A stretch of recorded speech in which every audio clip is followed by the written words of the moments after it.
Herkese merhabalar. Yeni bir içerikle birlikteyiz. Umarım hepiniz görüşmeyeli iyisinizdir. Peki bugünkü içeriğimizin konusu nedir? Bugünkü içeriğimizin konusu Tesla ilkbahar dönemlerinde büyük bir güncelleme yayınlıyor ve bu güncelleme ile birlikte araca yeni özellikler ekliyor.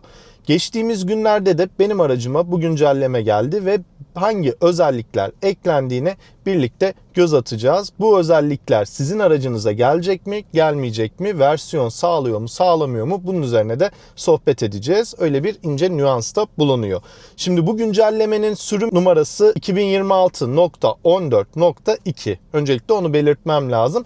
Çünkü geçtiğimiz günlerde 2026.14.1 güncellemesi gelmişti ve bu güncellemede de bazı ikon değişiklikleri olmuştu.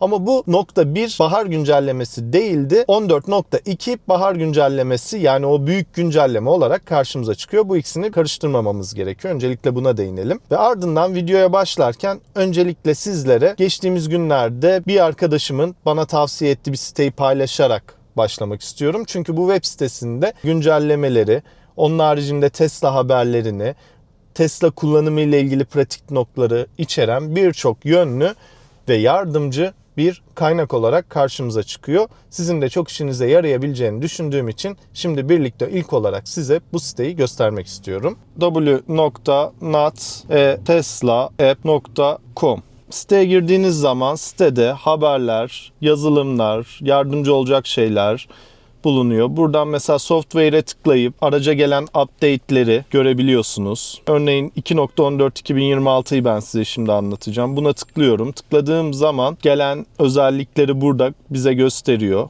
Aynı zamanda FSD update'leri, uygulama update'leri veya gelecek özellikleri de buradan sekmeleri seçerek görebiliyoruz.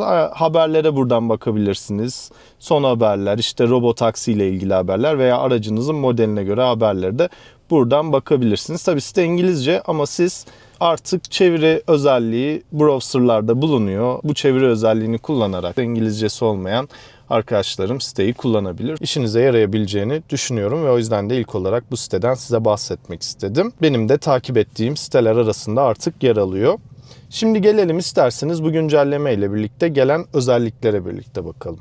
Herkesin beklentisi özellikle FSD sürüşlerde Unreal Engine motorunun gelmesi ve bu sayede de grafiklerin günümüzün teknolojisindeki bir video oyun gibi daha gerçekçi bir şekilde karşımıza çıkmasıydı. Ancak şu an yurt dışında baktığımız versiyonlarda böyle bir güncelleme gerçekleşmedi. Lakin aracın görseli bizim ekranımızda değişti. Şimdi değişen araç görselini size gösteriyorum. Gördüğünüz gibi araç görseli böyle daha gerçekçi bir render haline geldi.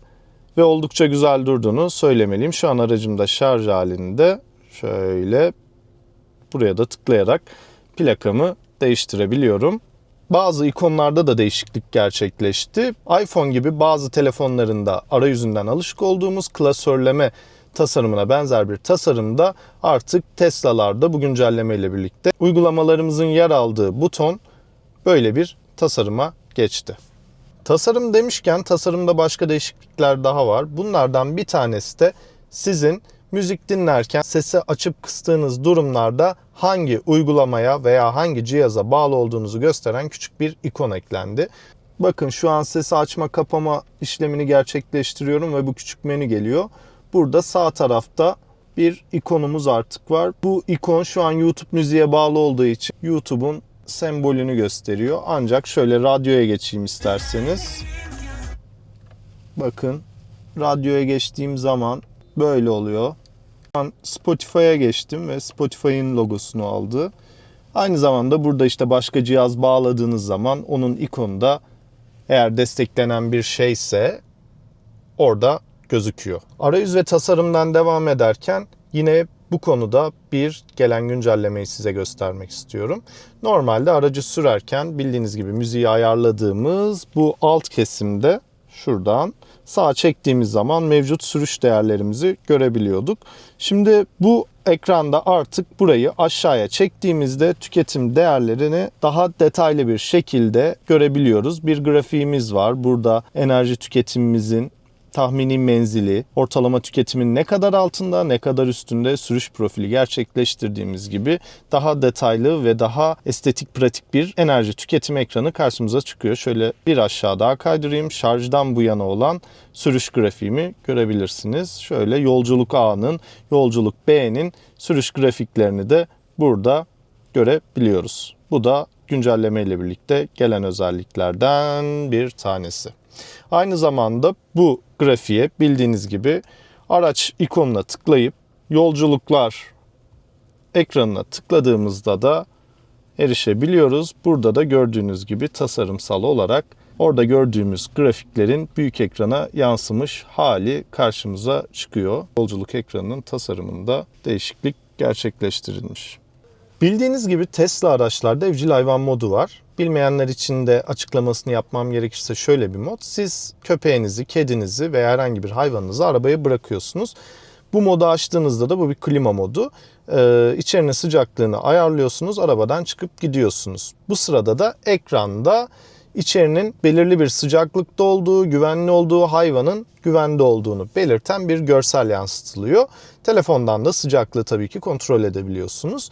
Buna içerleyen bazı Tesla kullanıcıları herkes köpek sahibi mi olmak zorunda gibisinden bir tepki yaptıktan sonra Tesla buraya bazı görsel geliştirmeler getirdi. Gelin birlikte bakalım. Bu mod nasıl açılıyordu? Burada klima butonuna tıklıyorum. Gelen ekranda evcil hayvan yazıyor. Tıklıyorum. Evcil hayvanımı seçiyorum. Benim evcil hayvanım tabii ki bu süpersonik kirpi. Ve adını da koyalım. Ne koyalım? Karabaş koyalım. Kaydet diyorum. Araçtan çıktım ve endişelenmeyin, Karabaş takılıyor yazıyor. Altta da klimanın derecesi yazıyor. Gördüğünüz gibi isim ve görsel özelliği geldi. Şu an canlı kamera kaydı da ayrıca araç alıyor. Bunu da ekranda belirttiği için hayvanseverler bu manzarayı gördüğü zaman herhangi bir korkuya kapılmıyorlar. Köpeğinizin veya kedinizin veya kirpinizin veya diğer hayvanlarınızın araç içinde güvende olduğunu fark ediyorlar. Şöyle telefon uygulamasından da evcil hayvan modunu açtığınızda gördüğünüz gibi bir pati logosu var ve klimayı buradan girip her zamanki gibi ayarlayabiliyorsunuz. Ayrıca bu güncelleştirme ile birlikte Tesla aracımızdaki hava durumu görüntüsü detaylandırılmış ve görselleri geliştirilmiş. Nasıl diyeceksiniz? Öncelikle nasıl açtığımızı hatırlayalım. Navigasyon ekranına tıklayıp buradaki buluta bastığım zaman bana bölgedeki hava durumunu gösteriyor. Şimdi şöyle uzaklaşalım önce bir. Karışık bir yere gidelim. Mesela Moskova'nın oraya geldim. Gördüğünüz gibi farklı renkler var. Hava durumu alanında şöyle yağmur, buz, karma ve kar olmak üzere 4 sekme ve bu sekmelere göre farklı renkler var. Bu renkleri de haritada görüyoruz. Örneğin kar burada mavi, buz mavisi bir renkte yer alıyor ve bu bölge havanın karlı olduğunu buradan anlayabiliyorum. Aynı zamanda buradaki hava durumunun saatlik alanı 21 saatlik olarak bu zaman çizelgesi karşıma çıkıyor.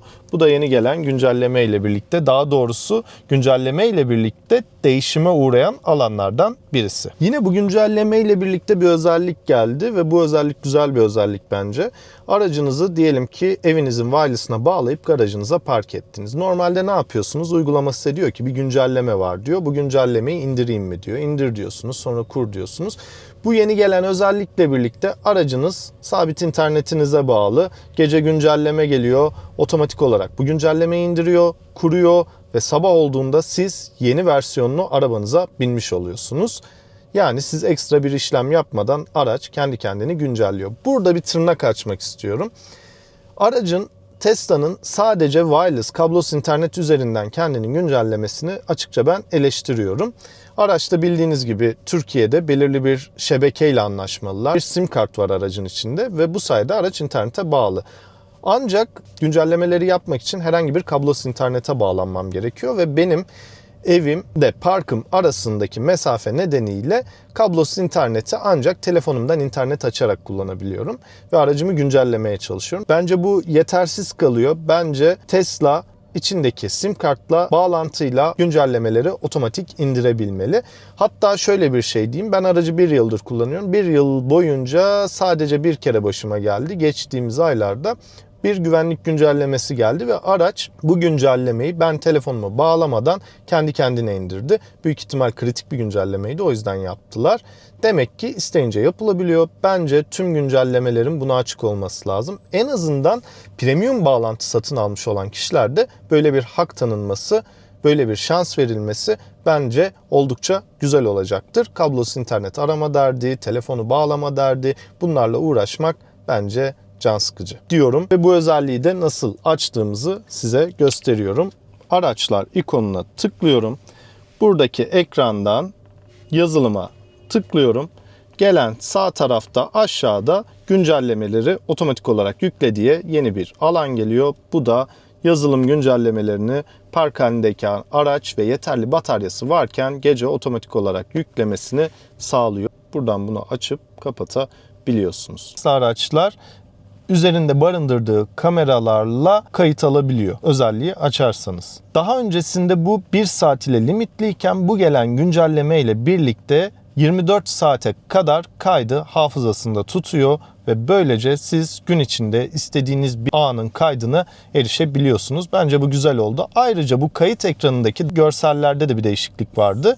Burada sizin otomatik pilota mı bağlı olduğunuz, sinyal mi verdiğiniz, hızınızın kaç olduğu gibi detaylar bu kaydın üstünde yer alıyor ve böylece herhangi bir sıkıntıda bu kaydı açarak detaylara erişebiliyorsunuz. Yine bu güncelleme ile birlikte Grok üzerinde güncellemeler geldi. Hey Grok diyerek aktif edebiliyorsunuz. Ancak ülkemizde şu an Grok bulunmadığı için bu özellik hakkında şu an konuşmamıza bence gerek yok. Aracın ses ayarları ile ilgili bir güncelleme geldi. Bildiğiniz gibi buradan bir equalizer ayar yerimiz var. Açtığımız araçlar ikonuna tıkladıktan sonra burada sese bastığımızda böyle bir equalizer alanımız vardı. Bu alanda hacimsel ses diye bir özelliğimiz geldi. Bunu otomatik, kapalı, düşük, standart yapabiliyorsunuz. Bu da şu. Gelin birlikte okuyalım. Derinlik ve uzamsal efektler ekleyip sesi geliştirdiğini söylüyor. Otomatiğe aldığınızda müziğin türüne göre bunu otomatik kendisinin ayarlayacağını belirtiyor. Ama bunda ses değişiminin herhangi bir fark var mı yok mu? Ben henüz bunu tam anlamıyla deneyimleyemedim. O yüzden sadece şu an başlık olarak size aktarıyorum. Ne kadar güzel olduğunu zaman içinde göreceğiz. Güncellemeler arasında en dikkat çekenlerden bir tanesine geliyoruz. Bu güncellemeyi aslında başka araba markalarında gördük. Ve ben bunu gördüğümde direkt aklıma şu geldi. Kesin dedim bir güncelleme ile bu özellik bize de gelecek ama acaba ne zaman? Ve gerçekten de geldi. Kör nokta uyarısının LED bildirimlerle size gösterilmesi. Bu da nasıl oluyor diyeceksiniz. Normalde araçta bildiğiniz gibi şurada kör nokta uyarı ışığı yanıyor. Ancak aracın aynı zamanda Uniper modellerde şöyle bir LED ambiyans aydınlatmamız var. Ve bu gelen özellikle birlikte sinyal verdiğiniz zaman ve kör nokta uyarısı gerçekleştiği zaman örneğin sola sinyal veriyorum. Sol taraf ve orta konsol kırmızıya dönüyor. Sizi uyarıyor veya sağ sinyal verdiğiniz zaman sağ taraf sizi uyarıyor. Bu özellik de geldi. Bunu da nasıl açabilirsiniz? Araçlar ikonuna tıkladıktan sonra buradan ışıklara basıyorsunuz.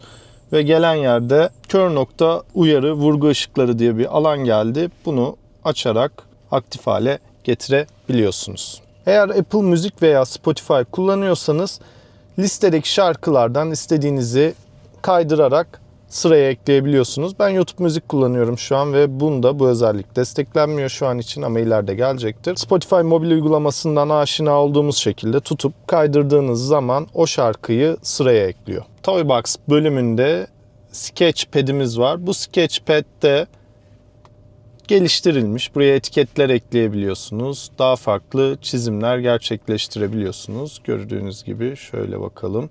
Mesela şu an bunu ekledim.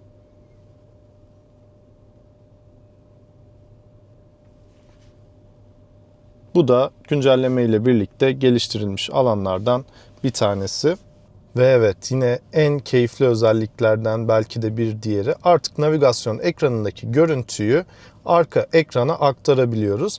Ben bunu uzun yolda giderken arka tarafta kulaklığımı takmış takılırken nerede olduğumuzu Google Maps'ten açıp bakarak görüyordum. Oysa şu an gelen özellikle arka yolcular navigasyon ekranını kendi ekranlarından takip edebilecekler. Gelin bakalım buna da. Şimdi navigasyonda ayarladıktan sonra gideceğimiz yeri aşağıda şöyle bir ikon geldi. Bu ikona bastığımız zaman tahmini varış süremiz ve rotamız gözüküyor.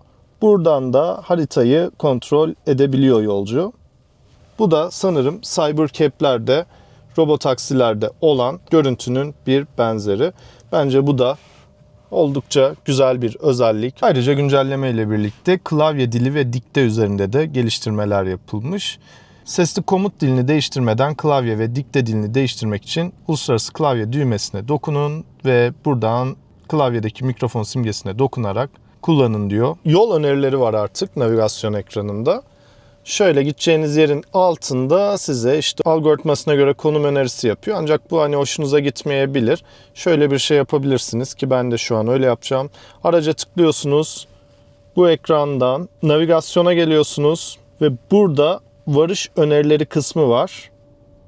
Bu kısmı kapatıyorsunuz ve böylece buradaki öneri kısmı gidiyor. Yine bu navigasyon ekranında gelen özelliklerden birisi de şu. Yalnızca Tesla fiyatlandırmalı süper şarjörleri ekle diye bir özellik geldi.